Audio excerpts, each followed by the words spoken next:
Hello दोस्तों, स्वागत है आप सभी का हमारे यूट्यूब चैनल में। तो दोस्तों आज हम एक्सप्लेन करने वाले दो आ जाती है उसकी न्यू रिलीज मूवी गदर 2 का मूवी एक्सप्लेनेशन। तो दोस्तों अगर आप हमारे चैनल पे नए हैं तो हमारे चैनल को सब्सक्राइब कर दीजिए और बाजू में जो घंटे का बटन है उस पर भी क्लिक कर दीजिए। तो चलो दोस्तों चलते बिना किसी देरी के मूवी एक्सप्लेनेशन की ओर। मूवी के शुरुआत में हम गदर पार्ट 1 के कुछ सीन देखते जो 1947 के होते, जब तारा सिंह और सकीना कैसे मिले और कैसे उन दोनों की शादी हुई। सकीना के पापा ने कैसे तारा सिंह के सामने हार मानी और कैसे उनका बेटा जीतू हुआ। पूरे मूवी को एक फ्लैशबैक में दिखाया जाता है।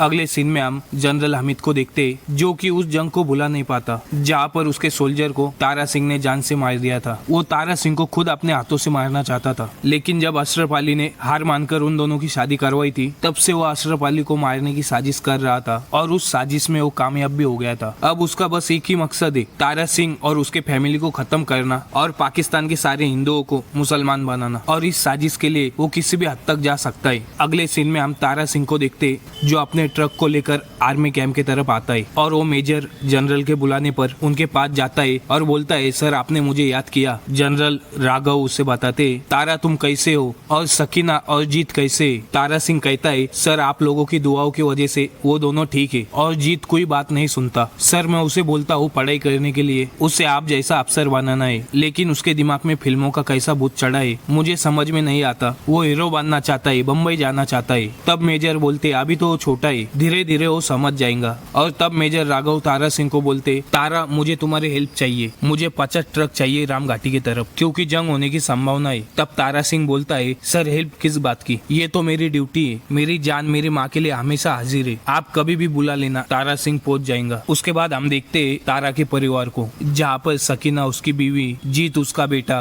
तीनों अच्छे से रहते। बस तारा चाहता है कि जीत पढ़ लिख कर अफसर बन जाए, पर जीत का मन कहाँ पढ़ाई में लगता है, उसे तो फिल्मों का ही शौक था और इस बात से तारा उस पर बहुत गुस्सा होता है और वो गुस्से से सकीना को बोलता है, तुम्हारी वजह से तुम्हारे बेटे का ये हाल है, उससे खाना मत देना। तभी तारा जीत के लिए खाना ले जाता है क्योंकि तारा जीत से बहुत प्यार करता था, लेकिन जीत के दिमाग में हीरो बनने का बहुत इस तरह सवार था कि वो पढ़ाई लिखाई एकदम छोड़ दिया था और क्लास भी बंक करने लगा था और तारा मजबूर होकर उसे पढ़ने के लिए चंडीगढ़ भेज देता है। और फिर एक दिन रात को सकीना तारा से बोलती है, तुम्हें पता है जब तुम मुझे हिंदुस्तान लेकर आए थे तब अम्मी मुझे खत लिखा करती थी कि पापा रात रात को रोया करते क्योंकि मेरी बच्ची मेरे पास नहीं है। सारे माँ बाप के लिए अपने बच्चे सबसे ज्यादा कीमती होते। फिर हम देखते राम घाट के सरहद पर हिंदुस्तान और पाकिस्तान के बीच में जंग चल रहा था और कमांडो बोलता है, सर उनके पास एमिनेशन है, हमारे पास हथियार है पर वो नीचे, हमको बाहर तक लेके जाना पड़ेगा। तभी मेजर बोलता है, तुम थोड़ा रुको मैं ट्रक भिजवाता हूँ, और वो ट्रक लेकर आता है तारा सिंह। और तारा मेजर से बोलता है, साहब आप चिंता मत करो, दुश्मन को बस मेरा नाम बता देना कि तारा सिंह आया है, उनको तो बस मेरा नाम ही काफी है, मैं पूरा हथियार सर ऊपर तक पहुंचा दूंगा। फिर तारा और उसके आदमी ट्रक लेकर पाकिस्तान की गाड़ी को कुचलते हुए पहाड़ के ऊपर जा रहे थे और उधर जाकर खुद भी जंग लड़ रहे थे। तब उसको दूर से पाकिस्तानी जनरल हामिद देख लेता है और तभी उसकी मनोकामना पूरी हो जाती है तारा को मारने की। तब वो आर्मी को बोलकर तारा की तरफ बमबारी करवाता है और फिर उसके बाद तारा का पता नहीं चलता है। और तब सकीना और जीत आर्मी कैंप पहुँचते, तारा के बारे में पता करते।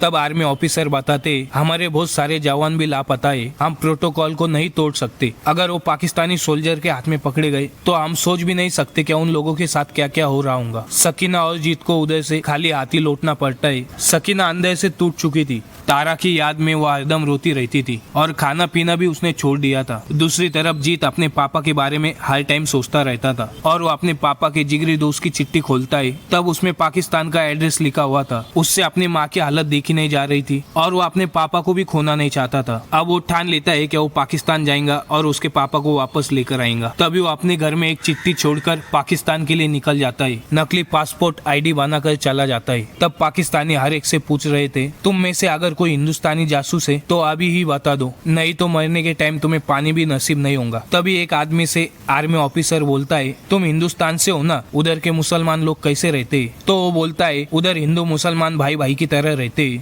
और ये भी बोलता है कि मेरे वालिद का इंतकाल हो गया है, मैं उन्हें आखिरी बार देखने के लिए आया हूँ। तब वो ऑफिसर बोलता है जो इंसान हिंदुस्तान में खुश है उसे पाकिस्तान में रहने का कोई हक नहीं है। और फिर वो ऑफिसर उसे बहुत गंदी तरीके से पीटता है और ये देखकर जीत भी चौकन्ना हो चुका था और वो ऑफिसर जो भी सुनना चाहता था और वो वही बोलता है और वो वहाँ से निकल जाता है। और कुछ टाइम बाद उधर ISI ऑफिसर आता है और बोलता है ये फोटो में जो लड़का है उसने नकली डॉक्यूमेंट बनाकर पाकिस्तान में घुस आया है, वो एक हिंदुस्तानी एजेंट है। उसके बाद जीत करीम के घर जाता है जो कि करीम तारा का दोस्त होता है और उसे बोलता है कि बाबा किधर है। लेकिन करीम जीत को बताता है कि मुझे नहीं पता तुम्हारे बाबा किधर है, लेकिन जिन कैदियों को पकड़ा गया है उनको एक स्पेशल सेल में रखा गया है जो कि लाहौर में है। फिर करीम अपना नेटवर्क लगा के आजम मियाँ के घर जीत को खाने के काम में लगाता है और जीत उधर जाकर सबसे घुल मिल जाता है और सबसे ज्यादा मुस्कान से जो आजम मियाँ की बेटी होती है। असलियत में मुस्कान को फिल्मों का बहुत शौक था और आपको तो पता है जीत क्या बनना चाहता है। वो दोनों घुल मिलने लगे और वही घुलना मिलना प्यार में बदल गया। दूसरी तरफ जीत प्लान बनाता है कैसे वो अपने पापा को छुड़ा कर हिंदुस्तान वापस लौटेगा और उसके अगले दिन मुस्कान उसको प्रपोज करती है और बोलती है क्या तुम मेरे जीवन साथी बनोगे। और उसके अगले ही दिन जीत गायब होता है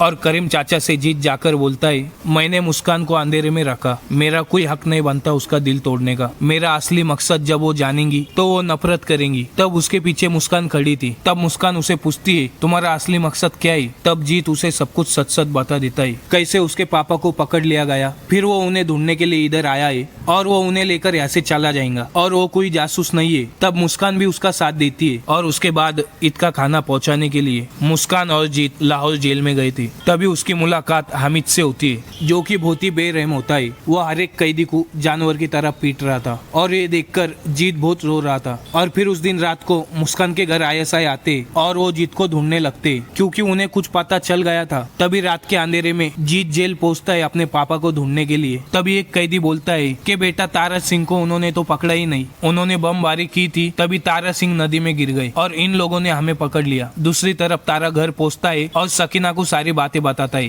कैसे वो नदी में गिर गया और कोमा में चला गया था। वो चाह कर भी ना घर पहुंच सकता था ना किसी से संदेशा भिजवा सकता था। तब उसे पता चलता है कि उसे बचाने के लिए जीत पाकिस्तान गया है। तब वो गुस्सा और इमोशनल दोनों एक साथ होते हैं। तब तारा सिंह सकीना से वादा करता है कि मैं जीत को वापस ले आऊंगा, तुम चिंता मत करो। तारा पाकिस्तान के लिए रवाना होता है। रास्ते में उसे अपने फैमिली की पुरानी यादें याद आती है। उसके बाद तारा पाकिस्तान पहुंचता है। उधर हिंदुओं को मुसलमान बनाया जा रहा था और हिंदुस्तान मुर्दाबाद के नारे लगाए जा रहे थे। उस माहौल को देखकर वो चुपचाप करीम के घर निकलता है, लेकिन करीम घर पर नहीं था। रास्ते में उसे इकबाल मिलता है जो तारा का दोस्त होता है और फिर वो करीम से उसकी मुलाकात करवाता है। तभी उसे जीत के बारे में पता चलता है कि उसे पाकिस्तान आर्मी ने पकड़ लिया है। हामिद जीत को बहुत पीटता है। जीत तब हामिद को बताता है अगर मेरे पापा को पता लग गया ना तूने मेरा ऐसा हालत किया है, तेरा सर तेरे धड़ से अलग कर देंगे। और हामिद ने मुस्कान को भी मजबूर कर दिया था कि ये बोलने के लिए कि जीत ने उसका बलात्कार किया है।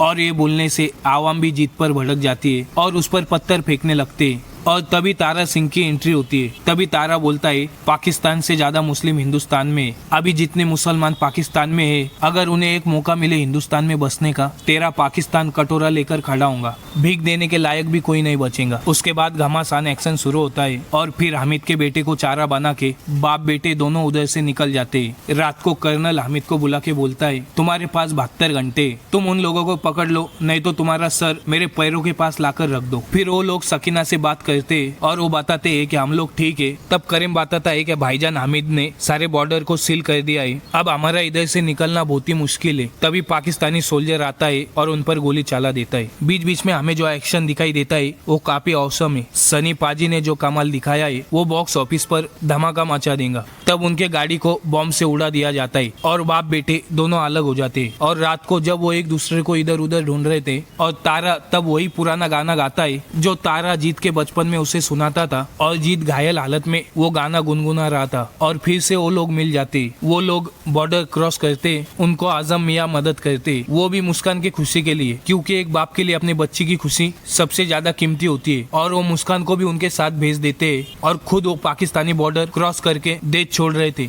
पर उन लोगों को हामिद पकड़ लेता है और हेलीकॉप्टर से एक एक को ऊपर से फेंकने लगता है। तब तारा के पास कोई रास्ता नहीं था, तारा और जीत को सरेंडर करना पड़ता है। उनको हामिद बांधकर बोलता है, बोल हिंदुस्तान मुर्दाबाद। और ना बोलने पर हामिद उन्हें बेरहमी से मारता है। तारा तब बोलता है, मेरे बच्चों को मत मारो। तुम्हें क्या लगता है अगर हमने बोल दिया हिंदुस्तान मुर्दाबाद तो हिंदुस्तान मुर्दाबाद हो जाएगा? हिंदुस्तान कल भी जिंदाबाद था, आज भी जिंदाबाद है और आगे भी जिंदाबाद रहेगा। और फिर जब हामिद हिंदुस्तान को मिटाने की धमकी देता है तब तारा को गुस्सा आ जाता है और फिर से एक्शन शुरू हो जाता है। तारा उन लोगों को कुत्ते के तरह मारता है और हर जगह बमबारी होने लगती है। इस बार तो टैंक से भी फाइट होते हुए दिखाया गया है। हामिद जब तारा का पीछा करता है उसे पता ही नहीं चलता कि वो हिंदुस्तान बॉर्डर के अंदर आ चुका है। तभी हिंदुस्तानी आर्मी उन्हें पकड़ लेती है, लेकिन तारा उसे अपनी गलती सुधारने के लिए फिर से एक मौका देता है और बोलता है, दुश्मनी भुलाकर बच्चों को अपना लो। लेकिन उसका नस्ल ही कुछ अलग था, वो नहीं मानने वाला था। वो जब पीछे से तारा को मारने के लिए जाता है तभी इंडियन आर्मी उस पर गोली चला देती है और यहीं पर ये मूवी एंड होती है। तो दोस्तों कैसा लगा आपको हमारा एक्सप्लेनेशन, हमें कमेंट करके जरूर बताएं। तो दोस्तों अगर आप हमारे चैनल पे नए हैं तो हमारे चैनल को सब्सक्राइब कर दीजिए और बाजू में जो घंटी का बटन है उस पर भी क्लिक कर दीजिए। तो मिलते हैं नेक्स्ट वीडियो में, तब तक के लिए बाय।